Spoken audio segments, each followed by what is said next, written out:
पुढे वय होऊनही विटाळ येत नसेल, लक्षात आलं.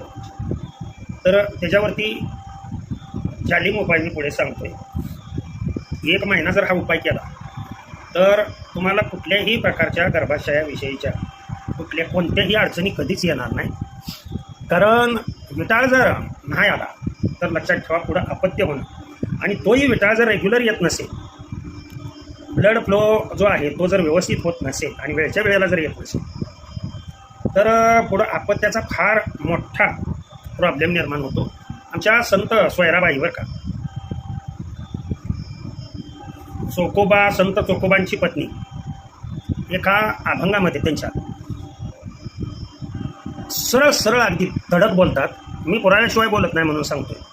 विठळ वाचोनी उत्पत्तीचे स्थान हे